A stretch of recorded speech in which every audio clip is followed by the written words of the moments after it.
Motive Kasaga. Yeah. Motive Kasaga. We don't know. Tukomyewo. Tulabe tulabe.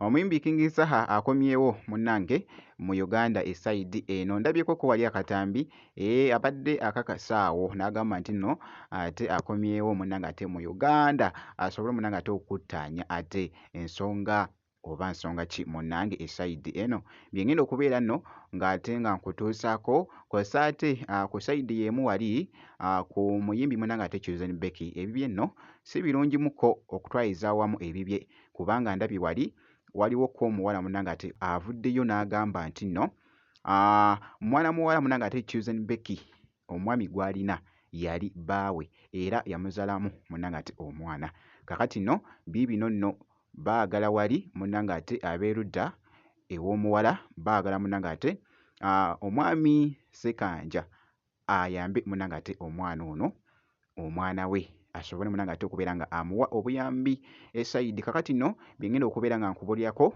mu maaso awo kakasa nti nno osubscribinga kw'ossa ate n'okulayikinga vidiyo ntandiseko ko wali ne King Saha mu butambi wali abadde alabiddwako awo ng'akomyewo munnange wali ku airport mulengeddeko ko wali ku kisaawe mu katambi nga akomyewo naye muganda wange engeri gy'abadde agoyingamuko crazy wali Motive Kasaga. Yeah. Motive Kasaga. We don't know. Man. Kulaba Motive Kasaga mwana. Kulikayo nnyo man. Yo.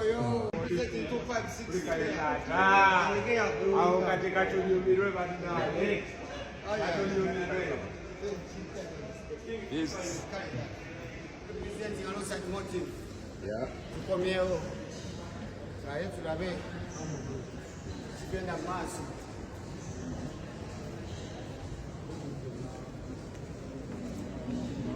Tukomyewo abasomesa bayambeko tubagalire ku maduuka.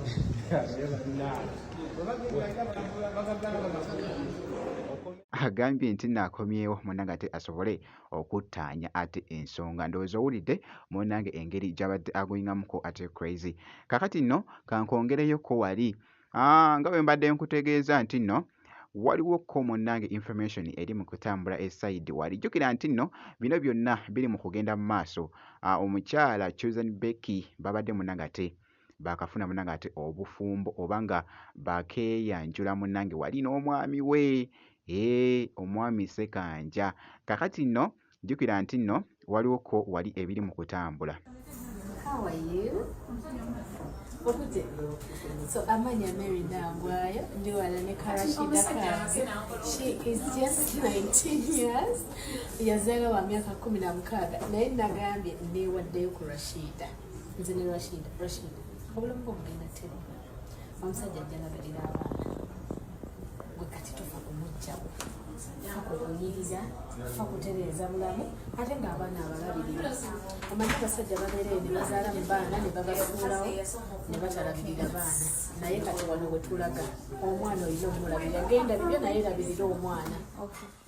Kakati nno wali ekibadde wali mu katambi munnange nga bw'olaba mwana muwala oyo bamuyita munnange ate Rashida agamba nti nno wali omwami Ssekanja yali bbaawe era nti yamuzaalamu omwana kakati nno baagala wali munnange ate baagala nno wali omwami Ssekanja afune munnange ate obuyambi bw'abeera nga awa munnange ate omwana esayidi kakati nno ke kakatambi nno kabadde wali katredinga ku mukutu munnange ate gwa TikTok ye Chosen Becky kw'ossa ate ne bbaawe bali wali munnange ate mitala bali munnange ate mu kunyumirwa esayidi eyo by the way nalengedde nga ne famire ye yonna bagenze nayo esayidi eyo emitala okubeera nga bali mu kunyumirwa munnange ate oba mufunamuko munnange ate time kakati nno ke kakatambi nno akabadde ka trading wali ku mukutu ogwa TikTok. This one's for couples. 14 questions. Who apologizes the first after a fight? Who's the funny one? Who's more romantic? Who's more patient? Who's the better cook?